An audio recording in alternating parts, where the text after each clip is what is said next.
Hello. ಓ ಹೌದಾ, super, thank you. ಯಾರ ಜೊತೆ ಮಾತಾಡ್ತಿದ್ದೀನಿ ಅನ್ಕೊಂಡ್ರ? ನಾನು ದಾಶರಥಿ ಚಿಟ್ ಫಂಡ್ಸ್ ಅವ್ರ ಜೊತೆ ಮಾತಾಡ್ತಿದ್ದೆ.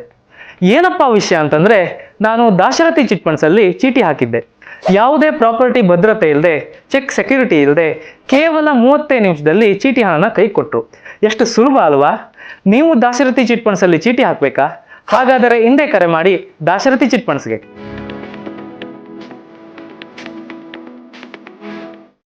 ನಮಾಮಿ ಶಂಕರ ಸದಾಶಿವ ಸಮಾರಂಭಂ ಶಂಕರಾಚಾರ್ಯ ಮಧ್ಯಮಾಂ ಅಸ್ಮದಾಚಾರ್ಯ ಪರ್ಯಂತಂ ವಂದೇ ಗುರು ಪರಂಪರಾಂ ಶ್ರುತಿ ಸ್ಮೃತಿ ಪುರಾಣಾನಾಂ ಆಲಯಂ ಕರುಣಾಲಯಂ ನಮಾಮಿ ಭಗವತ್ಪಾದಂ ಶಂಕರಂ ಲೋಕಶಂಕರಂ. ನಾಡಿನ ಸಮಸ್ತ ವೀಕ್ಷಕ ಬಂಧುಗಳ ಪಾದಾರವಿಂದಗಳಿಗೆ ನನ್ನ ಶಿರಸಾಷ್ಟಾಂಗ ನಮಸ್ಕಾರಗಳು. ಎಲ್ಲರಿಗೂ ಶುಭೋದಯ. ಮಾತೃದೇವೋ ಭವ. ದಾಶರಥಿ ಚಿಟ್ಸ್ ಪ್ರೈವೇಟ್ ಲಿಮಿಟೆಡ್ ಅರ್ಪಿಸುವ ನಿಮ್ಮ ನಮಾಮಿ ಶಂಕರ ಆಧ್ಯಾತ್ಮಿಕ ಕಾರ್ಯಕ್ರಮಕ್ಕೆ ತಮಗೆಲ್ಲರಿಗೂ ಆದರದ ಸ್ವಾಗತ, ಸುಸ್ವಾಗತ. ಬನ್ನಿ ಇವತ್ತಿನ ಪಂಚಾಂಗ ಫಲ ನೋಡೋಣ. 23ನೇ ತಾರೀಕು ಅಕ್ಟೋಬರ್ 2025 ಗುರುವಾರ. ಶ್ರೀ ವಿಶ್ವಾವಸುನಾಮ ಸಂವತ್ಸರೆ, ದಕ್ಷಿಣಾಯನೆ, ಶರದ್ ಋತು, ಕಾರ್ತೀಕ ಮಾಸೆ, ಶುಕ್ಲ ಪಕ್ಷದ ದ್ವಿತೀಯ ತಿಥಿ, ವಿಶಾಖ ನಕ್ಷತ್ರ, ಆಯುಷ್ಮಾನ್ ಯೋಗ, ಬಾಲವಕರಣ. ಇವತ್ತಿನ ಪಂಚಾಂಗ ಫಲ ಬಹು ವಿಶೇಷವಾಗಿ ಕಾರ್ತೀಕ ಮಾಸದ ಆರಂಭ ಆಗಿದೆ ನಿನ್ನೆಯಿಂದಲೇ. ಕಾರ್ತೀಕ ದಾಮೋದರ ಮಾಸ ಅಂತ ಕೂಡ ಹೇಳ್ತೇವೆ. ಕಾರ್ತೀಕ ಅಂತ ಹೇಳ್ತಿದ್ದಾಗೆ ಕಾರ್ತೀಕ ದೀಪಗಳು, ಸ್ನಾನಗಳು.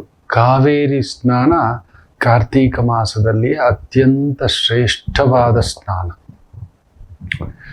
ಕಾವೇರಿ ಪುಷ್ಕರ, ತುಲಾ ಪುಷ್ಕರ. ಆ ಸೂರ್ಯ ಭಗವಾನ್ ವಿಶೇಷವಾಗಿ ತುಲಾ ರಾಶಿಗೆ ಪ್ರವೇಶವಾಗತಕ್ಕಂಥ ಒಂದು ಸಾನ್ನಿಧ್ಯ ಅನ್ನತಕ್ಕಂಥದ್ದು ಹೇಳ್ತೇವೆ. ಅಷ್ಟು ಒಂದು ವಿಶೇಷ. ಇದರ ಹಿಂದುಗಡೆ ತುಂಬ ಉಪಕಥೆಗಳಿದ್ದಾವೆ ಕಾರ್ತೀಕ ಮಾಸದ ಬಗ್ಗೆ. ಯಾಕೆ ಕಾವೇರಿ ಸ್ನಾನ ಅಷ್ಟೊಂದು ಶ್ರೇಷ್ಠ? ಪೊನ್ನೆ, ಬಂಗಾರ ಅಂತ ಹೇಳ್ತೇವೆ, ಬಂಗಾರದ ಬೆಳೆ. ಅದಕ್ಕೆ ಕಾವೇರಿ ಪುಷ್ಕರದಲ್ಲಿ ಹುಟ್ಟಿದವರಿಗೆ ಅಲ್ಲೊಂದು ನೋವಿರುತ್ತೆ. ಯಾಕೆ ನೋವು ಅಂದರೆ, ಕಾವೇರಿ ಮಾತೆ ತನ್ನ ಮನೆಗಲ್ಲ, ಬೇರೆಯವರಿಗೆ. 1970ರಲ್ಲಿ ಹುಟ್ಟಿದವರಿಗೆ, 1982ರಲ್ಲಿ ಹುಟ್ಟಿದವರಿಗೆ, 1994ರಲ್ಲಿ ಹುಟ್ಟಿದವರಿಗೆ, 2006ರಲ್ಲಿ ಹುಟ್ಟಿದವರಿಗೆ, 2018ರಲ್ಲಿ ಹುಟ್ಟಿದವರಿಗೆ ಅಲ್ಲೊಂದು ಕಾವೇರಿ ಪುಷ್ಕರದ ಪರಿಪೂರ್ಣ ಛಾಯೆ. ನೀವು ಹುಟ್ಟಿರೋದೇ ಇನ್ನೊಬ್ಬರನ್ನ ಬೆಳಗಲು. ನಾನು ಚೆನ್ನಾಗಿರ್ಬೇಕು, ನನ್ನ ಮನೆ ಚೆನ್ನಾಗಿರ್ಬೇಕು, ನನ್ನ ಕುಟುಂಬ ಚೆನ್ನಾಗಿರ್ಬೇಕು ಅನ್ನೋದಕ್ಕಿಂತ ನೀವು 10 ಮಂದಿಗೆ ನೆರಳು ಕೊಡಲು ಬಂದಿರೋದು. ನಿಮ್ಮ ಖುಷಿ ನಿಮಗಿಲ್ಲ. ಹೌದು, ನೀವು ನಿಮ್ಮ ಖುಷಿಗೋಸ್ಕರ ಹುಟ್ಟಿಲ್ಲ, ನೆನಪಲ್ಲಿಟ್ಕೊಳ್ಳಿ. ನೀವು ಹುಟ್ಟಿರುವುದೇ 4 ಜನರ ನೆರಳಿಗೆ. ಅದು ಕಾವೇರಿ ಮಾತೆಯ ಅನುಗ್ರಹ, ಸದ್ಗತಿ ಅಂತ ಹೇಳ್ತೇವೆ. ಎಲ್ರಿಗೂ ಬರೋಲ್ಲ ಮಕ್ಕಳೇ.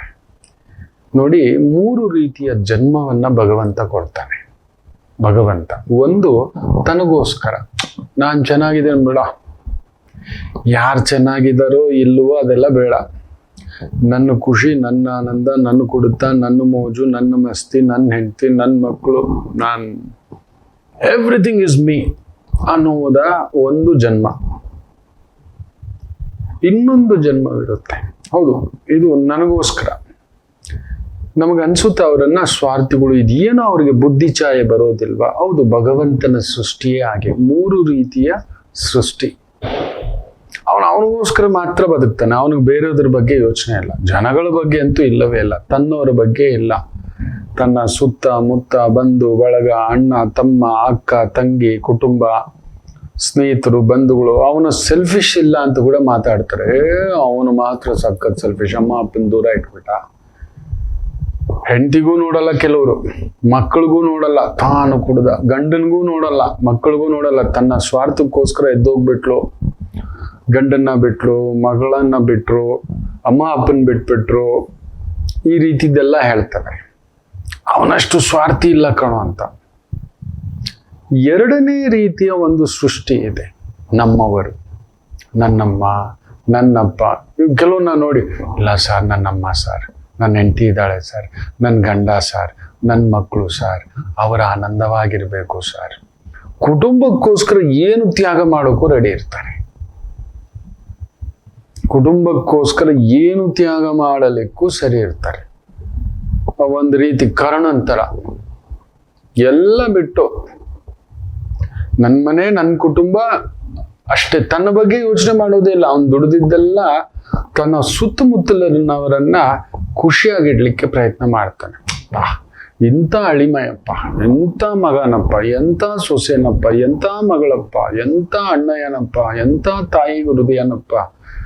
ಅವ್ರ ತಂದೆ ನೋಡ್ಬೇಕು, ಒಂದೊಳ್ಳೆ ಬಟ್ಟೆ ಹಾಕ್ಲಿಲ್ಲ, ಒಂದೊಳ್ಳೆ ಚಪ್ಪಲಿ ಹಾಕ್ಲಿಲ್ಲ, ಮಕ್ಕಳು ಮಕ್ಕಳು ಮಕ್ಕಳು, ನನ್ನ ಹೆಂಡತಿ ನನ್ನ ಮಕ್ಕಳು ಅಂತ ಸಾಕಿದ್ರಪ್ಪ. ಅಯ್ಯೋ ದೇವ್ರಂತ ಮನುಷ್ಯನಪ್ಪ. ಕೆಲವ್ರಿಗೆ ಅದು ಬಂದ್ಬಿಟ್ಟಿರುತ್ತೆ. ಆ ಎರಡನೇ ಸೃಷ್ಟಿ ಕುಟುಂಬಕ್ಕೋಸ್ಕರ ಒಂಚೂರು ನೋವಾಗೋ ಆಗಿಲ್ಲ. ಅಮ್ಮನ ಹೃದಯ, ಅಮ್ಮ ಅಯ್ಯೋ ನನ್ನವ್ರಿಗೆ ಏನಾಗ್ಬಿಡುತ್ತೋ, ನನ್ನ ಮಗಳಿಗೆ ಏನಾಗ್ಬಿಡುತ್ತೋ, ನನ್ನ ಯಜಮಾನ್ರಿಗೆ ಏನಾಗ್ಬಿಡುತ್ತೋ, ಏನು ಮಾಡಿದ್ರು, ಎಷ್ಟೇ ತೊಂದರೆ ಕೊಟ್ಟರು, ಎಷ್ಟೇ ಬಾಧೆ ಕೊಟ್ಟರು ನನ್ನ ಕುಟುಂಬ ಅಂತ ನಿಂತು ಬಿಟ್ಟಿರ್ತಾರೆ. ತನ್ನ ಗೆಳೆಯರು ಅಂತ ನಿಂತು ಬಿಟ್ಟಿರ್ತಾರೆ, ತನ್ನ ಬಂಧುಗಳು ಅಂತ ನಿಂತು ಬಿಟ್ಟಿರ್ತಾರೆ. ಇನ್ನು ಮೂರನೇ ಸೃಷ್ಟಿ ಇರುತ್ತೆ ಮಕ್ಕಳೇ.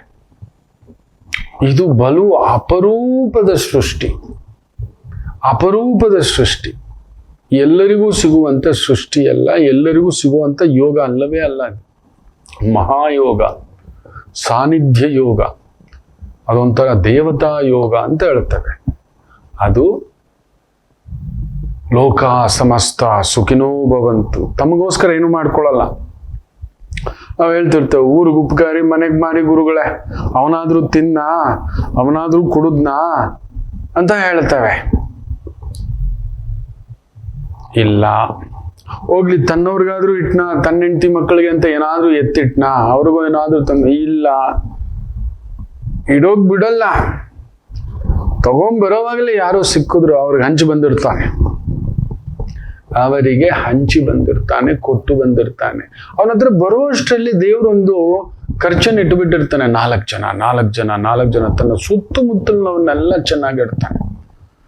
ತಾನು ಹೊಟ್ಟೆ ತುಂಬ ತಿಂತಾನೋ ಇಲ್ವೋ, ತನ್ನ ಮಕ್ಕಳಿಗೆ ಅರ್ಧ ಹೊಟ್ಟೆ ಇಡ್ತಾನೋ ಏನೋ, ತನ್ನವ್ರಿಗೆ ಅರ್ಧ ಹೊಟ್ಟೆ ಇಡ್ಬೋದೇನೋ, ಆದರೆ 100% ಹೇಳ್ತಾನೆ, ಬೇರೆಯವ್ರಿಗೆ ಏನಾದ್ರೂ ಒಂದು ಅಂತ ಹೇಳಿದ ತಕ್ಷಣ ಕಾವೇರಿ ಪುಷ್ಕರ, ಗಂಗಾ ಪುಷ್ಕರ, ಅದರಲ್ಲಿ ಹುಟ್ಟಿದವರು ಅಂಥವ್ರವರು 4 ಜನ ಅನ್ನೋ ಒಂದು ಭಾವ. ಅವರಿಂದ ಏನಾದ್ರೂ ಒಂದು ಲೋಕ ಕಲ್ಯಾಣ ಕೆಲಸ ಆಗುತ್ತೆ. ನೀವು ಕೆಲವನ್ನ ನೋಡ್ಬೋದು, ಮನೇಲಿ ಒಂಚೂರು ಪ್ರಸಾದ ಇಟ್ಟಿರ್ತಾರೆ, ಅದೇ ದೇವಸ್ಥಾನದ ಕಾರ್ಯ ಅಂತ ಹೇಳಿದ್ರೆ ಪ್ರಸಾದಗಳು ಸಾಲ ಮಾಡೋದು ತಗೊಬಂದು ಒಂದು ಒಳ್ಳೆ ಪ್ರಸಾದ ಮಾಡಿ ದೇವರ ಹೆಸರಿನಲ್ಲಿ ನೈವೇದ್ಯಕ್ಕಿಟ್ಟು ಕೊಡ್ತಾರೆ. ಅವರನ್ನ ತುಂಬಾ ವಿಶೇಷತೆಯೊಂದಿಗೆ ಪ್ರೀತಿಸಿ ಹಂಚ್ತಾರೆ. ಅವ್ರ ಮನೆಯಲ್ಲಿ ನಿತ್ಯ ಕಲ್ಯಾಣ, ಏನಾದ್ರೂ ಒಂದು ಪೂಜೆ, ಏನೋ ಒಂದು ಕರೆದು, ವರಮಹಾಲಕ್ಷ್ಮಿ ಬಂತು, ದೀಪಾವಳಿ ಬಂತು, ಒಂದು ಸಿಹಿ ಕೊಡೋದು, ಹಣ್ಣು ಕೊಡೋದು, ತಾಂಬೂಲ ಕೊಡೋದು. ಅವರು ಕೊಡೋದು ಅಂದ್ರೆ ಇಷ್ಟ. ತಮಗೆ ಅಂತ ಎತ್ತಿಟ್ಕೊಳ್ಳೋದು ಅವರಲ್ಲಿ ಬರೋದೇ ಇಲ್ಲ. ತನಗೋಸ್ಕರ, ತನ್ನೋರ್ಗೋಸ್ಕರ ಒಂದಷ್ಟು ಎತ್ತಿಡ್ಬೋದೇನೋ, ಅದು ಮನುಷ್ಯ ಸಹಜ ಗುಣ. ಆದ್ರೆ ಇನ್ನೊಬ್ರು ಅಂತ ಹೇಳಿದ ತಕ್ಷಣ ಹಿಂದೆ ಮುಂದೆ ತಮಗೆ ಇಟ್ಟಿರೋದ್ ಸಮೇತ ತೆಗೆದುಕೊಡ್ತಾರಲ್ವಾ, ಅಪರೂಪ ಜನ್ಮ. ಆ ಒಂದು ಅಪರೂಪ ಜನ್ಮದಲ್ಲಿಯೇ ವಿಶೇಷವಾಗಿ ಗಂಗಾ ಪುಷ್ಕರ ಹಾಗೂ ಕಾವೇರಿ ಪುಷ್ಕರದಲ್ಲಿ ಹುಟ್ಟಿದವರಿಗೆ ಅದು ಕೊಟ್ಟಿರುತ್ತೆ. ಗಂಗಾ ಪುಷ್ಕರದಲ್ಲಿ ಹುಟ್ಟಿರ್ತಾರೆ ಹಾಗೂ ಕಾವೇರಿ ಪುಷ್ಕರದಲ್ಲಿ ಹುಟ್ಟಿರ್ತಾರೆ. ಅವರಿಗೆ ಮಾತ್ರ ನೀವು ನೋಡಿ, 1970, ಆಮೇಲೆ 1982, ನಿಮಗೇ ಗೊತ್ತಿಲ್ಲದೆಯೇ 1994 ನೀವು ದುಡಿದಿದ್ದು, ಮಾಡಿದ್ದು, ತಂದಿದ್ದು, ಅಮ್ಮ ಅಪ್ಪ ಸುತ್ತ ಮುತ್ತ ಏನಾದ್ರೂ ಕೊಡೋ ಬುದ್ಧಿ, ತೆಗೆದುಕೊಡೋ ಬುದ್ಧಿ. ಕಾವೇರಿ ಪುಷ್ಕರ ಅಂದ್ರೆ ಅದೇ. ಸ್ವಾರ್ಥಿಗಳಲ್ಲ ನೀವು, ನಿಮಗೆ ಎತ್ತಿಟ್ಕೊಳ್ಳೋದು ಬರೋಲ್ಲ. ಕಾವೇರಿ ಪುಷ್ಕರದಲ್ಲಿ ಹುಟ್ಟಿದವರಿಗೆ ನೀವು ಬಂದಿರೋದು ಕಾವೇರಿ ಅಮ್ಮ. ಹಾಗೆಯೇ ನಮ್ಮ ಕಾವೇರಿ ನೋಡಿ, ನಮ್ಮ ತಾಯಿ ಆ ಜಗಜ್ಜನನಿ ಲೋಪಾಮುದ್ರ. ಎಷ್ಟು ಹುಡುಕಿದರೂ ಲೋಪವನ್ನೇ ಹುಡುಕ್ಲಿಕ್ಕೆ ಆಗೋದಿಲ್ಲ. ಅದಕ್ಕೆ ಆಕೆಗೆ ಹೆಸರು ಲೋಪಾಮುದ್ರ ಅನ್ನತಕ್ಕಂಥದ್ದು. ಅಗಸ್ತ್ಯರ ಧರ್ಮಪತ್ನಿ. ಒಮ್ಮೆ ಲೋಪಾಮುದ್ರ ಸೃಷ್ಟಿಯಲ್ಲಿ ಒಂದು ವೈಶಿಷ್ಟ್ಯತೆ ಇದೆ. ವಿದರ್ಭ ರಾಜನಿಗೆ ಮಕ್ಕಳಿಲ್ಲ, ಮಾಡದ ವ್ರತವಿಲ್ಲ, ಮಾಡದ ಪೂಜೆ ಇಲ್ಲ, ಮಾಡದ ಸಂಕಲ್ಪವಿಲ್ಲ. ಎಷ್ಟೋ ವರ್ಷಗಳು ಕಳೆದಿದ್ದಂತೆ. ಆಗ ಅಗಸ್ತ್ಯರು ವರುಣದೇವರ ಒಂದು ಸಂಕಲ್ಪದಿಂದ ಜನಿಸಿದವರು. ಊರ್ವಶಿ ಹಾಗೂ ವರುಣದೇವರು, ಅಗಸ್ತ್ಯರು ಹಾಗೂ ವಸಿಷ್ಠರು ಒಂದೇ ಬಾರಿಗೆ ಹುಟ್ಟಿದವರು. ಒಮ್ಮೆ ಊರ್ವಶಿ ಏನೋ ಕಾರ್ಯನಿಮಿತ್ತ ಹೋಗ್ತಿರ್ಬೇಕಾದ್ರೆ ವರುಣದೇವರು ಹಾಗೂ ಸೂರ್ಯದೇವ ಮಿತ್ರ ಅಂತ ಹೇಳ್ತೇವೆ. ಸೂರ್ಯನನ್ನ ನಮ್ಮ ಬದುಕಿನ ಅತಿ ದೊಡ್ಡ ಮಿತ್ರ ಅಂದ್ರೇನೆ ಸೂರ್ಯದೇವ. ನೋಡಿ, ನಮಗೆ ಚಳಿಗಾಲ ಈಗ, ಅದು ಕಳಿತಿದ್ದಾಗೆ ಬೇಸಿಗೆಗಾಲ. ಯಾವಾಗ ಏನು ಇಡ್ಬೇಕು, ಹೆಂಗಿಡ್ಬೇಕು, ನಮಗೊಂದು ಊಟ ಅವನು ಕೇಳದೆ ಎಲ್ಲ ಕೊಡುವವನೇ ಮಿತ್ರ. ಅದಕ್ಕೆ ಸೂರ್ಯದೇವನನ್ನ ಮಿತ್ರ ಅಂತೀವಿ. ನಾವಿವತ್ತು ತಿಂತಿರೋ ಊಟ, ಬದುಕು ಎಲ್ಲ ಆತನಿಂದಲೇ. ಸೊ ಅವರಿಬ್ರು ಏನೋ ಕುಶಲೋಪಹಾರಿ ಮಾತಾಡ್ಕೊಂಡು, ಗೆಳೆಯರು ಮಾತಾಡ್ತಿರ್ಬೇಕಾದ್ರೆ ಆ ಊರ್ವಶಿಯನ್ನ ನೋಡಿ ಭ್ರಮಿಸ್ತಾರಂತೆ. ಅಲ್ಲೊಂದು ದೇವಿ ಮಾಯ ಆ ಭ್ರಮಿಸಿ ಸ್ಖಲಿಸಿ ಇಬ್ಬರೂ ಕೂಡ ಸ್ಖಲಿಸ್ಬಿಡ್ತಾರಂತೆ. ಆ ವೀರ್ಯ ಸ್ಖಲನ ಆಗುತ್ತೆ ಅಂತ ಹೇಳ್ತಾರೆ. ಊರ್ವಶಿಗೆ ಒಂಥರ ನಾಚಿಕೆಯಾಗಿ ಇದೇನಪ್ಪ ಏನ್ ಮಾಡೋದು ಅಂತೇಳಿ ಅವರಿಬ್ಬರ ಆ ವೀರ್ಯವನ್ನ ತಗೊಬಂದು ಒಂದು ಕುಂಭದಲ್ಲಿಟ್ಟು ಶಕ್ತಿಯಾಗಿ ತುಂಬಿಸಿ ಪ್ರಾರ್ಥನೆ ಮಾಡಿ ಹೊರಟೋಗ್ತಾಳೆ. ಆ ಇಬ್ಬರ ಜನನ ವರುಣದೇವನ ಆ ಒಂದು ಸಂಕಲ್ಪದಿಂದ ಹುಟ್ಟಿದಂಥವರು ಅಗಸ್ತ್ಯರು. ಕುಂಭ ಸಂಭವ ಸಾಮಾನ್ಯರಲ್ಲ. ಸಪ್ತ ಸಮುದ್ರಗಳನ್ನ ಸುಮ್ಮನೆ ಒಂದೇ ಒಂದು ಬಾರಿ ಸುಮ್ಮನೆ ಒಂದು ಗುಟ್ಕಲ್ಲಿ ಕುಡಿದವರು. ಅವರಿಂದಲೇ ಇವತ್ತು ನಾವು ಕಾವೇರಿಯನ್ನ ನೆನೆಬೇಕು. ಅಂತ ಒಂದು ವಿದರ್ಭ ರಾಜನಿಗೆ ಮಕ್ಕಳಿಲ್ಲ ಅಂದಾಗ ಅಗಸ್ತ್ಯರ ಆ ಒಂದು ಸಂಕಲ್ಪದಿಂದ ಅಗಸ್ತ್ಯರೇ ನಿಂತು ಒಂದು ಪುತ್ರಕಾಮೇಷ್ಟಿ ಯಾಗವನ್ನ ಮಾಡಿಸಿ ಹುಟ್ಟಿದವಳೆ ಲೋಪಾಮುದ್ರ. ಮುಂದೊಂದು ದಿನ ತಮ್ಮ ಪಿತೃದೇವತೆಗಳು ಒದ್ದಾಡ್ತಿರೋದು ನೋಡಿ, ಪಿತೃದೇವತೆಗಳು ಅಲ್ಲ ಕಣೋ, ನೀನ್ ಸನ್ಯಾಸಿನೂ ಅಲ್ಲ, ಸಂಸಾರಿನೂ ಅಲ್ಲ, ಏನೋ ಉಂಡಾಡಿ ಗುಂಡನಾಗ ಓಡಾಡ್ಕೊಂಡಿದೀಯೋ, ನಮ್ಮ ಗತಿ ನೋಡೋ ಹೆಂಗಾಗ್ಬಿಟ್ಟಿದೆ, ನೀನು ಮದುವೆಯಾಗಿ ಬದುಕು ಕಟ್ಟಿಕೊಂಡರೆ ನಮಗೆ ಮೋಕ್ಷ ಆಗುತ್ತೆ ಕಣೋ, ಮದುವೆ ಆಗು ಅಂದಾಗ ತನಗೆ ಯಾರು ಹೆಣ್ಣು ಕೊಡ್ತಾರೆ ಅಂತ ಯೋಚನೆ ಮಾಡಿ ವಿದರ್ಭ ರಾಜನಿಗೆ ಹೋಗಿಬಿಟ್ಟು ಅವರು ನಿನ್ನ ಮಗಳನ್ನ ನನಗೆ ಕೊಟ್ಟು ಮದುವೆ ಮಾಡು ಅಂತ ಹೇಳ್ತಾರೆ. ಅದೊಂದು ದೊಡ್ಡ ಕತೆ. ಅದು ತುಂಬಾ ಚೆನ್ನಾಗಿದೆ, ತುಂಬಾ ಚೆನ್ನಾಗಿದೆ. ವಿಶೇಷವಾಗಿ ಆತ ಒಂದು ನಿಯಮ ಇಡ್ತಾನೆ. ಆ ನಿಯಮದಲ್ಲಿ ಇವರು ಗೆಲ್ತಾರೆ, ಮದುವೆ ಆಗ್ತಾರೆ. ಆಕೆಯ ಹೆಸರು ಲೋಪಾಮುದ್ರ. ಎಲ್ಲಿಯೂ ಹುಡುಕದ ಸಿಗದ ಲೋಪವೇ ಇಲ್ಲ.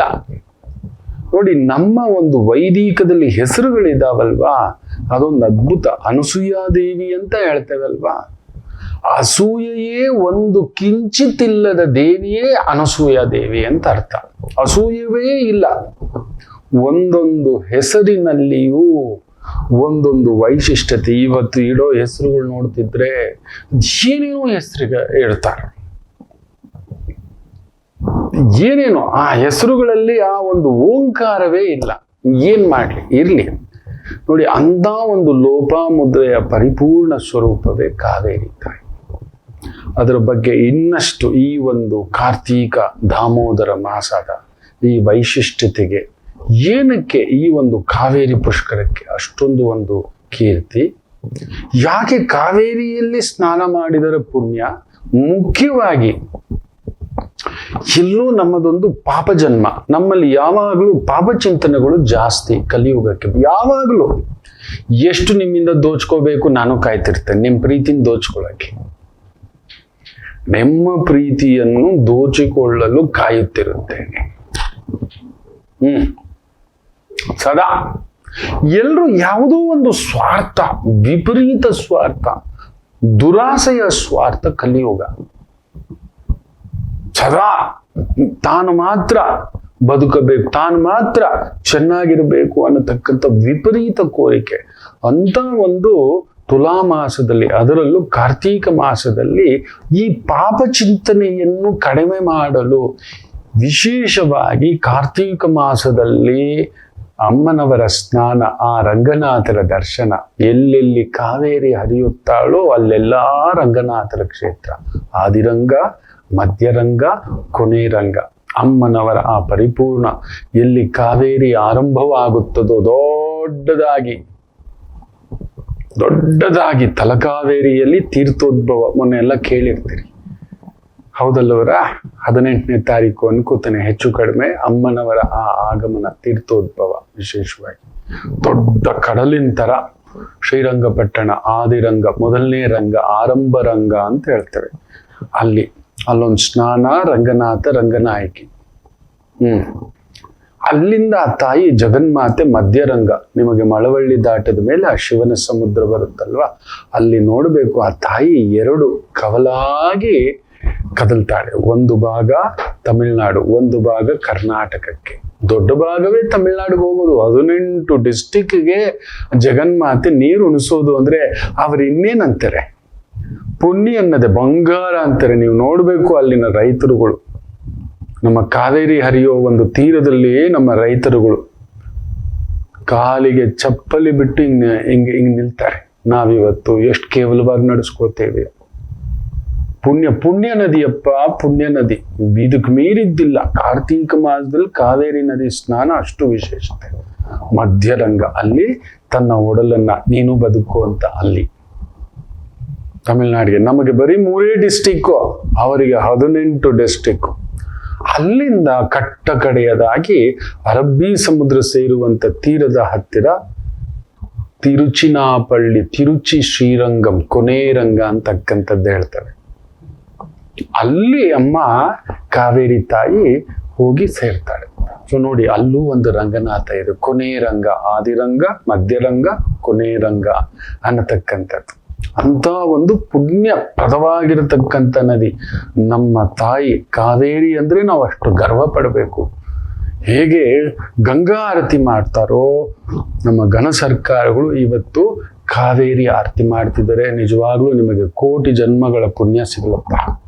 ನಮ್ಮ ಕಾವೇರಿ ನದಿಯ ಒಂದು ವೈಶಿಷ್ಟ್ಯತೆ, ಪ್ರಾಮುಖ್ಯತೆ, ಅದರ ಒಂದು ಸಂಕಲ್ಪ ಶಕ್ತಿಯನ್ನು ಜಗತ್ತಿಗೆ ತಿಳಿಸ್ಕೊಡ್ತಿದ್ದೀರಲ್ವಾ. ನಿಜವಾಗ್ಲೂ ಎಲ್ಲ ದೊರೆಗಳು, ಎಲ್ಲ ಅಧಿಕಾರಿಗಳು ನೆಮ್ಮದಿಯಾಗಿರಿ.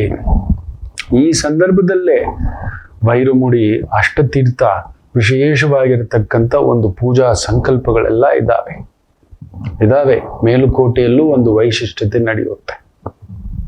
ಮಕ್ಕಳಾಗದವರಿಗೆ ಅಲ್ಲೊಂದು ತೀರ್ಥ ಕ್ಷೇತ್ರವಿದೆ. ಇದೆಲ್ಲವನ್ನ ಮಾತಾಡೋಣ. ಎಲ್ಲ ಕಾವೇರಿ ಹರಿಯತಕ್ಕಂಥ ಕ್ಷೇತ್ರವಲ್ವಾ, ನಮ್ಮ ರಾಮಾನುಜಾಚಾರ್ಯರ ಆ ಪರಂಪರೆ ಅಲ್ವಾ ತೋರಿಸ್ಕೊಟ್ಟಿರ್ತಕ್ಕಂಥದ್ದು. ನಮ್ಮ ಕಾವೇರಿ ತಾಯಿಯ ಶಕ್ತಿಯನ್ನ ತೋರಿಸಿಕೊಟ್ಟಂತ ಒಂದು ಮಹಾಗುರು ಪರಂಪರೆ ರಾಮಾನುಜಾಚಾರ್ಯರು. ಲಕ್ಷ್ಮಣರ ಇನ್ನೊಂದು ಸ್ವರೂಪ, ಆಚಾರ್ಯ ಸ್ವರೂಪ ಅನ್ನತಕ್ಕಂಥದ್ದು. ಮಾತಾಡೋಣ. ಒಂದು ಪುಟ್ಟು ವಿರಾಮ ತಗೊಂಡು ವಾಪಸ್ ಬರ್ತೇನೆ. ಮಾತೃದೇವೋ ಭವ. ನಮಾಮಿ ಶಂಕರ. ನನ್ನ ಪ್ರೀತಿಯ ಆಧ್ಯಾತ್ಮಿಕ ಬಂಧುಗಳೇ, ಪ್ರತಿಯೊಬ್ಬರ ಜೀವನದಲ್ಲೊಂದು ಕೆಲವೊಂದು ಪ್ರಶ್ನೆಗಳಿರುತ್ತೆ. ಉತ್ತರವಿಲ್ಲದ ಪ್ರಶ್ನೆಗಳಿಲ್ಲ. ಅಂಥದ್ದೊಂದು ಸಮಸ್ಯೆ ಇದೆಯಾ? ಜ್ಯೋತಿಷ್ಯ ಮುಖೇನ ಹಾಗೂ ಆಧ್ಯಾತ್ಮಿಕ ಮುಖೇನ ನಿಮ್ಮ ಪ್ರಶ್ನೆಗಳಿಗೊಂದು ಪುಟ್ಟ ಸಮಾಧಾನ.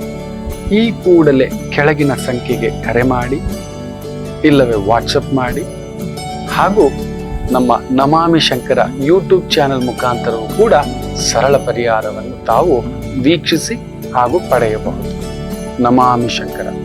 ನಮಾಮಿ Shankara Dasharathi church private limited ಅರ್ಪಿಸುವ ನಿಮ್ಮ ನಮಾಮಿ ಶಂಕರ ಆಧ್ಯಾತ್ಮಿಕ ಕಾರ್ಯಕ್ರಮಕ್ಕೆ ತಮಗೆಲ್ಲರಿಗೂ ಸ್ವಾಗತ ಅಂತ ಹೇಳ್ತಾ, ವಿಶೇಷವಾಗಿ ಕಾವೇರಿ ಸ್ನಾನ, ಗಂಗಾ ಸ್ನಾನ, ತುಂಗಾಪಾನ ಅಂತ ಹೇಗೆ ಹೇಳ್ತಾರೋ, ಕಾವೇರಿ ಸ್ನಾನವು ಅಷ್ಟೇ ಶ್ರೇಷ್ಠ. ಅಮ್ಮ ಕೇಳ್ಕೊಂಡು ಬಂದಿರೋದು ಅದು. ಯಾವಮ್ಮ, ಏನು, ಹೇಗೆ ದೊಡ್ಡದಾಗುತ್ತೆ. ಸ್ವಲ್ಪ ಸ್ವಲ್ಪ ನಿಮಗೆ ಉಣಬಡಿಸ್ತೇನೆ. ಅದರ ಹಿನ್ನೆಲೆ, ಆ ತಾಯಿ ಜಗನ್ಮಾತೆ ಅಗಸ್ತ್ಯರ ಕಾರಣವೇನು, ಅಗಸ್ತ್ಯರು ಆ ವಿದರ್ಭರಾಜನಿಗೆ ಏನ್ ದಾನ ಕೊಟ್ಟರು, ಹೇಗೆ ಕಾವೇರಿ ತಾಯಿಯನ್ನ ಮದುವೆ ಆದ್ರು, ಆ ಲೋಪಾಮುದ್ರೆಯನ್ನ, ಜಗನ್ಮಾತೆಯನ್ನ ಅನ್ನತಕ್ಕಂಥದ್ದೆಲ್ಲ ತಿಳಿಸ್ತೇನೆ ಮುಂದಿನ ಭಾಗಗಳಲ್ಲಿ ಅಂತ ಹೇಳ್ತಾ, ವಿಶೇಷವಾಗಿ ವೈಶಾಖ ನಕ್ಷತ್ರ ವಿಶಾಖ ನಕ್ಷತ್ರ ಅನ್ನತಕ್ಕಂಥದ್ದು ಹೇಳ್ತೇವೆ. ವೈಶಾಖ ಮಾಸ ಬಂದಾಗ ಅವತ್ತು ವಿಶಾಖ ನಕ್ಷತ್ರ ಇರುತ್ತೆ. ಮಾಸಗಳಲ್ಲಿ ತುಂಬಾ ಶ್ರೇಷ್ಠ ಕೆಲವು ಮಾಸಗಳು, ವೈಶಾಖ ಮಾಸ, ಹಾಗೆಯೇ ಕಾರ್ತೀಕ ಮಾಸ, ಹೌದಲ್ವಾ? ಸೊ ಈಗ ಆ ತಾಯಿ ಜಗನ್ಮಾತೆಯ ಆ ಒಂದು ಪ್ರಭಾವ ವಿಶಾಖ ನಕ್ಷತ್ರ. ಚಂದ್ರ ಗುರುಸಾರದಲ್ಲಿದ್ದು, ಗುರುಸಾರದಲ್ಲಿ ವಿಶೇಷವಾಗಿರತಕ್ಕಂಥದ್ದು. ಗುರು ಚಂದ್ರರು ಕೇಂದ್ರದಲ್ಲಿ ಇರತಕ್ಕಂಥದ್ದು. ಮುಖ್ಯವಾಗಿ ಮೇಷರಾಶಿ, ಗುರುವಿಗೆ ಸಂಬಂಧಪಟ್ಟಂತ ವೃತ್ತಿಗಳು, ಸಮಥಿಂಗ್ ಸ್ಪೋರ್ಟ್ಸ್ ಟೀಚರ್, ಕಲಾ ಟೀಚರ್, ಈ ಒಂದು ಅಡ್ಮಿನಿಸ್ಟ್ರೇಷನ್ಗೆ ಸಂಬಂಧಪಟ್ಟಂತ ಟೀಚ್ ಮಾಡೋದು, ಕಲಿಸೋದು, ಇಲ್ಲ ಮೇಂಟೆನ್ಸ್ ಮಾಡೋದು, ಅಂತ ಒಂದು ಉದ್ಯೋಗ, ಕೆಲಸ ಕಾರ್ಯ ಅದ್ಭುತ ಪ್ರಗತಿ. ವೃಷಭ ರಾಶಿ, cosmetics, skin specialist, skin allergies, ಕೂದಲು, ಕೇಶಾಲಂಕಾರ, ಅದಕ್ಕೆ ಸಂಬಂಧಪಟ್ಟಂತ ವೃತ್ತಿ ಉದ್ಯೋಗ, ಮೇಕಪ್ಪು, ಬ್ಯೂಟಿ ಪಾರ್ಲರು, ಕೆತ್ತನೆ, ಈ ಫರ್ನಿಚರ್ ಕೆತ್ತನೆ, ಶಿಲ್ಪಕಲಾ ಕೆತ್ತನೆ, ವಾಸ್ತು, ಆಗಮಶಾಸ್ತ್ರ, ಇಂಥವುಗಳಲ್ಲಿ ವೃತ್ತಿ ಉದ್ಯೋಗ ತೊಡಗಿಸ್ಕೊಂಡಿರುವವರಿಗೆ ವಿಶೇಷವಾದಂಥ ಅಭಿವೃದ್ಧಿ ಆಗತಕ್ಕಂಥ ಒಂದು ದಿನ. ಮಿಥುನ ರಾಶಿ, ಧನಸ್ಥಾನದಲ್ಲಿಯೂ ಗುರು, ಪಂಚಮದಲ್ಲಿಯೂ ಕೂಡ ಚಂದ್ರ ಗುರುಸಾರದಲ್ಲಿರುವುದರಿಂದ ಆ ಚಂದ್ರ ಕುಜನ ಜೊತೆ, ಬುಧನ ಜೊತೆ ಸರ್ವಿಸ್ ಇಂಡಸ್ಟ್ರಿಗೆ ಸಂಬಂಧಪಟ್ಟಂತ ಯಾವುದೇ ವೃತ್ತಿ ಉದ್ಯೋಗ ತುಂಬ ಅನುಕೂಲವನ್ನ ಕೊಡತಕ್ಕಂಥ ಒಂದು ದಿನವಾಗಿರುತ್ತೆ. ಕರ್ಕಾಟಕ ರಾಶಿ, ಗುರುವು ನಿಮ್ಮನೇಲೆ ಸಪ್ತಮ ಹಾಗೂ ಭಾಗ್ಯ ಪಂಚಮ ಸ್ಥಾನವನ್ನ ನೋಡ್ತಿದ್ದಾನೆ. ಪಂಚಮಾಧಿಪತಿ ಚತುರ್ಥ ಸ್ಥಾನದಲ್ಲಿ, ಆ ಕುಜ ಗುರುಸಾರದಲ್ಲಿ, ಚಂದ್ರನೂ ಗುರುಸಾರದಲ್ಲಿ. ಬ್ಯೂಟಿಫುಲ್. ಎನಿಥಿಂಗ್ ಟೆಕ್ನಿಕಲ್ ಡಿಪಾರ್ಟ್ಮೆಂಟ್ಗೆ ಸಂಬಂಧಪಟ್ಟಂಥದ್ದು, ಇಂಜಿನಿಯರಿಂಗ್ ಡಿಪಾರ್ಟ್ಮೆಂಟ್ಗೆ ಸಂಬಂಧಪಟ್ಟಂಥ ವೃತ್ತಿ ಉದ್ಯೋಗ ವ್ಯವಹಾರಗಳು ತುಂಬ ಅನುಕೂಲವನ್ನ ಕೊಡತಕ್ಕಂಥ ಒಂದು ದಿನವಾಗಿರುತ್ತದೆ. ಸಿಂಹರಾಶಿ, ಗುರು 12ನೇ ಮನೆ, ಚಂದ್ರ ಗುರುಸಾರದಲ್ಲಿ. ಒಡ ಹುಟ್ಟಿದವ್ರಿಗೋಸ್ಕರ, ಮನೆಯವ್ರಿಗೋಸ್ಕರ, ಕುಟುಂಬಕ್ಕೋಸ್ಕರ, ಅಭಿವೃದ್ಧಿಗೋಸ್ಕರ ಸ್ವಲ್ಪ ಖರ್ಚು ವೆಚ್ಚಗಳು ಅಷ್ಟೇ, ಬೇಕಂತೇನು ಲೋಪವಿಲ್ಲ, ಚೆನ್ನಾಗಿದೆ. ಕನ್ಯಾ ರಾಶಿ, ಗುರು 11ನೇ ಮನೆ, ಚಂದ್ರ ಧನಸ್ಥಾನದಲ್ಲಿ, ಗುರುವಿನ ಸ್ಥಾನ, ಗುರುವಿನ ಭಾವ, ಶುಕ್ರನ ಮನೆಯಲ್ಲಿ ಜ್ಯೋತಿಷ್ಯ, ಕಲೆ, ಮೇಕಪ್ಪು, ಈ ಡಿಸೈನಿಂಗು, ಕಸೂತಿ ಕೆಲಸ, ಬಟ್ಟೆ, ಗಾರ್ಮೆಂಟ್ಸು, ಹೂವು, ಹಣ್ಣು, ಅಲಂಕಾರ, ಕಲಿಸುವಿಕೆ, ಇಂತಹ ಒಂದು ವೃತ್ತಿ ಉದ್ಯೋಗಗಳು ವಿಶೇಷ ಅಭಿವೃದ್ಧಿಯನ್ನು ಕೊಡತಕ್ಕಂಥ ಒಂದು ದಿನವಾಗಿರುತ್ತೆ. ಇನ್ನು ತುಲಾ ರಾಶಿ, ವಿಶೇಷವಾಗಿ ಗುರು ಉಚ್ಚಂಗತ, ಷಷ್ಠಾಧಿಪತಿ ಉಚ್ಚಂಗತನಿರುವುದರಿಂದ ದೂರದ ಕೆಲಸ, ದೂರದ ವ್ಯವಹಾರ, ದೂರದ ಉದ್ಯೋಗ, ಇಂತಹ ಒಂದು ಪ್ರಯತ್ನದಲ್ಲಿರುವವರಿಗೆ ಸ್ವಲ್ಪ ಎಳೆದಾಟವಾದರೂ ಗೆಲುವು ಕೊಡುತ್ತೆ. ತೊಂದರೆಗಳೇನೂ ಇಲ್ಲ, ಚೆನ್ನಾಗಿದೆ. Surgeons, surgery, repair, jailer, administration, ಇಂತಹ ಉದ್ಯೋಗದಲ್ಲಿರ್ತಕ್ಕಂಥವ್ರಿಗೂ ವಿಶೇಷ ಅನುಕೂಲ. ವೃಶ್ಚಿಕ ರಾಶಿ, ಚಂದ್ರ 12ನೇ ಮನೆ, ಗುರು ಉಚ್ಚಂಗತ, ಸ್ವಲ್ಪ ಭೂಮಿಗೋಸ್ಕರ, ಮನೆಗೋಸ್ಕರ, ಕುಟುಂಬಕ್ಕೋಸ್ಕರ, ಮಕ್ಕಳಿಗೋಸ್ಕರ, ಅಭಿವೃದ್ಧಿಗೋಸ್ಕರ ಸ್ವಲ್ಪ ಖರ್ಚು ವೆಚ್ಚಗಳು ಹೆಚ್ಚಾಗ್ತಕ್ಕಂಥದ್ದು. ಸಂಪಾದನೆಗೇನು ಕೊರತೆ ಇಲ್ಲ. ಧನುಸು ರಾಶಿ, ಗುರು ಅಷ್ಟಮ, ಆದರೆ ಚಂದ್ರ ಅಷ್ಟಮಾಧಿಪತಿ ಗುರುವಿನ ಸಾರದಲ್ಲಿ ಲಾಭದಲ್ಲಿರುವುದರಿಂದ ವಕೀಲ ವೃತ್ತಿ, ಲಾಯರು, ಪೊಲೀಸು, ಜಡ್ಜು, ಗುಪ್ತಚರ ಇಲಾಖೆ, ಗುರು ಅಷ್ಟಮದಲ್ಲಿರೋದು, ಗುಪ್ತ ಸ್ಥಾನದಲ್ಲಿದ್ದಾನೆ ಅಂತ ಹೇಳ್ತಾರೆ. ಸೊ ಅಂತಹ ಒಂದು ವೃತ್ತಿ ಉದ್ಯೋಗ ಕಂಡುಹಿಡಿಯೋದು ಅದ್ಭುತವಾದಂಥ ಪ್ರಗತಿ. ಮಕರ ರಾಶಿ, ಗುರು ವಿಶೇಷವಾಗಿ ಉಚ್ಚಂಗತನಾಗಿ ಇದ್ದಾನೆ. ಚಂದ್ರ ಕೇಂದ್ರ ಸ್ಥಾನದಲ್ಲಿ, ಸಪ್ತಮೇ ದಶಮ ಸ್ಥಾನ, ಚೆನ್ನಾಗಿದೆ. ನಿಮಗೂ ಕೂಡ ತೊಂದರೆಗಳೇನೂ ಇಲ್ಲ. ಆರ್ಟಿಸ್ಟಿಕ್ ಲೈನಲ್ಲಿ ಕೆಲಸ ಮಾಡ್ತಿದ್ದೀರಿ, ಟೀಚಿಂಗ್ ಲೈನಲ್ಲಿ ಇದ್ದೀರಿ, ಸ್ಪೋರ್ಟ್ಸ್ ಟೀಚಿಂಗ್, ಕಲಾ ಟೀಚಿಂಗ್, ಮೇಕಪ್ ಟೀಚಿಂಗ್, ಇಂತಹ ಒಂದು ವೃತ್ತಿ ಉದ್ಯೋಗ ಅದ್ಭುತ ಪ್ರಗತಿ. ಕುಂಭರಾಶಿ, ಚಂದ್ರ ಭಾಗ್ಯದಲ್ಲಿ ಕುಳಿತಿರತಕ್ಕಂಥದ್ದು, ಷಷ್ಠಾಧಿಪತಿ ಭಾಗ್ಯದಲ್ಲಿ, ಭಾಗ್ಯಾಧಿಪತಿ ಸ್ವಲ್ಪ ಅಷ್ಟಮದಲ್ಲಿ ಕುಳಿತಿರೋದನ್ನ ಸ್ವಲ್ಪ ಪರಿಶ್ರಮ, ಉದ್ಯೋಗಕ್ಕೆ ಸಂಬಂಧಪಟ್ಟಂತೆ ಸ್ವಲ್ಪ ವಿಪರೀತ ಖರ್ಚುಗಳನ್ನ ಸೂಚಿಸ್ತಿರೋದು, ಒಳ್ಳೆಯದಕ್ಕೆ ಖರ್ಚು ಮಾಡಿಸ್ತಾನೆ. ನೋಡಿ, ನಮ್ಮ ಹತ್ರ ಇದ್ದಾಗ ಮಾಡ್ಬಿಡಿ ಮಕ್ಕಳೇ, ಇಲ್ಲದಿದ್ದಾಗ ಇಲ್ಲ. ಈಗಿತ್ತು ಹಣ್ಣು ಕೊಟ್ಟೆ, ಇಲ್ಲದಿದ್ರೆ ಹೌದಲ್ವಾ, ಇದ್ದಾಗ ಯುಗಾದಿ, ಇಲ್ಲದಿದ್ದಾಗ ಶಿವರಾತ್ರಿ ಅಷ್ಟೇ. ಕುಂಭರಾಶಿಗೆ ಚೆನ್ನಾಗಿದೆ, ತೊಂದರೆಗಳೇನಿಲ್ಲ. ಟೆಕ್ನಿಕಲ್ ಲೈನಲ್ಲಿ ಸಂಬಂಧಪಟ್ಟಂಥದ್ದು, ನೀವು ಕೂಡ ಇಂಜಿನಿಯರಿಂಗ್, ಗುಪ್ತಚರ ಇಲಾಖೆ, ಮೀಡಿಯಾ ಇಲಾಖೆ, ಮಾಧ್ಯಮ ಇಲಾಖೆ, ಸೈಬರ್ ಕ್ರೈಮು, ಹ್ಯಾಕಿಂಗು, ಇಂತಹ ಒಂದು ವೃತ್ತಿ ಉದ್ಯೋಗ, ಸಣ್ಣ ಪುಟ್ಟ ಕೆಲಸ, ಸಣ್ಣ ಪುಟ್ಟ ಡ್ರೈವರ್ ಕೆಲಸ, ಕ್ಲೀನರ್ ಕೆಲಸ, ರಿಪೇರಿ ಕೆಲಸ, ಮೇಸನ್ ಕೆಲಸ, ಎಲೆಕ್ಟ್ರಿಷಿಯನ್ ಕೆಲಸ, ಇಂಥವುಗಳಲ್ಲಿ ತೊಡಗಿಸ್ಕೊಂಡಿರೋರಿಗೆ ವಿಶೇಷ ಅನುಕೂಲ. ಮೀನರಾಶಿ, ಅಷ್ಟಮದಲ್ಲಿ ಚಂದ್ರ, ಗುರು ಸಾರದಲ್ಲಿದ್ದು ಗುರು ಪಂಚಮದಲ್ಲಿ ಇದ್ದಾನೆ. ಚೆನ್ನಾಗಿದೆ. ಅನಗತ್ಯ ಖರ್ಚುಗಳು, ಮನೆ ಫರ್ನಿಶ್ ಮಾಡೋದು, ಗಾಡಿಗೋಸ್ಕರ ರಿಪೇರ್ ಮಾಡೋದು, ಅನುಕೂಲತೆಯನ್ನ ವೃದ್ಧಿಸ್ಕೊಳ್ಳಲಿಕ್ಕೆ ಸ್ವಲ್ಪ ಓಡ್ತೀವಿ, ಆಸೆ ಸ್ವಲ್ಪ ಜಾಸ್ತಿ ಇರುತ್ತೆ, ಅದಕ್ಕೋಸ್ಕರ ಸ್ವಲ್ಪ ಖರ್ಚು ವೆಚ್ಚ ಅಷ್ಟೇ. ಮಿಕ್ಕಂತೆ ತೊಂದರೆಗಳೇನಿಲ್ಲ. ಚಂದ್ರ ಅಷ್ಟಮದಲ್ಲಿರೋವಾಗ ಸ್ವಲ್ಪ ಹುಷಾರಾಗಿರಿ. ಸಪ್ತಮಾಧಿಪತಿ ಅಷ್ಟಮ, ಅಷ್ಟಮಾಧಿಪತಿ ಸಪ್ತಮ. ಸೊ ನಿಮಗೆ ಶತ್ರುಗಳ ಉಪಟಳ, ನಿಮ್ಮ ಮೇಲೆ ವಿಪರೀತ ಕಣ್ಣಿರ್ತಕ್ಕಂಥದ್ದಾಗುತ್ತೆ. ಸುದರ್ಶನ ಪೂಜಾ, ಸುದರ್ಶನ ಹೋಮ, ಸುದರ್ಶನ ಮಂತ್ರ ಜಪ ಅನುಕೂಲ ಸಿದ್ಧ ಆಗತಕ್ಕಂಥದ್ದಾಗುತ್ತೆ. ಎಲ್ಲರಿಗೂ ಒಳ್ಳೆಯದಾಗಲಿ. ಮಾತೃದೇವೋ ಭವ.